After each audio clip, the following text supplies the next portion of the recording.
The old diner was a relic of a bygone era, its neon sign a little faded but still glowing warmly against the twilight sky. Inside, the air was thick with the smell of frying bacon and strong coffee.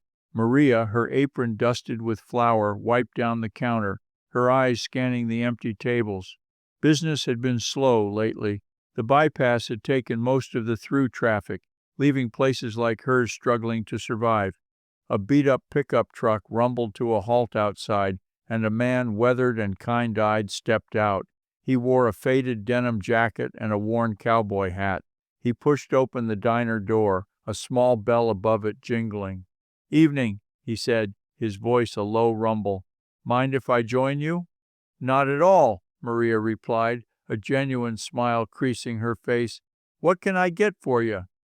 "Just a cup of coffee, black, and maybe one of those apple pies you got coolin' on the sill," he said, taking a seat at the counter. As Maria poured his coffee, he introduced himself as Silas. He explained he was a long-haul trucker, but not just any trucker. He was on a mission, driving the entirety of U.S. Route 6 from Provincetown, Massachusetts to Long Beach, California. "It's more than just a road," Silas explained, stirring his coffee. "It's a ribbon woven through the heart of America. Every town, every little business you pass, they're all part of the story. And right now, a lot of those stories are struggling."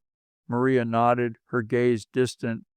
"I know the feeling. This bypass, it's been tough." Silas took a bite of his pie, savoring the sweetness. "That's why I do this. I call it Giving Tuesday on U.S. Route 6. Every Tuesday, I make it a point to stop and spend my money at the local spots, buy gas at the independent station, eat at the diners, pick up souvenirs from the small shops. It's a small thing, but if enough of us do it, it can make a difference." He pulled out a worn notebook and a pen. "I've been mapping it all out. Every place I stop, I make a note. I tell folks about it too, on the CB radio, on my blog, trying to get the word out." Maria listened, a flicker of hope igniting within her. "So, you're helping?" "Trying to, ma'am. Trying to remind people that this road, this history, it's worth preserving.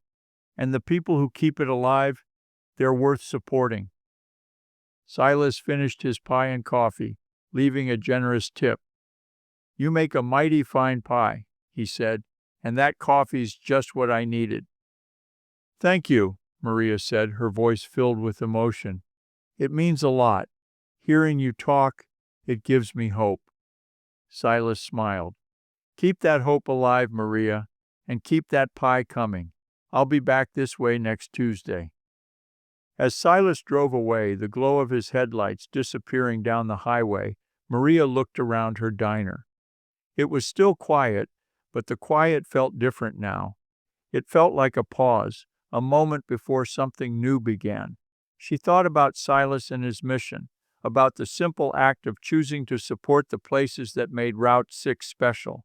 The next Tuesday, Maria woke up with a renewed sense of purpose. She baked extra pies, brewed a fresh pot of coffee, and even put out a small sign that read, "Giving Tuesday on U.S. Route 6. As the day went on, a few more cars stopped than usual. A family on vacation, curious about the sign, came in for lunch. A group of cyclists, pedaling their way across the country, stopped for pie and coffee, and just before closing, Silas's pickup truck rumbled into the lot. He walked in, that familiar kind smile on his face. "Evening, Maria. Heard you got the Giving Tuesday spirit too." Maria beamed. "You inspired me, Silas.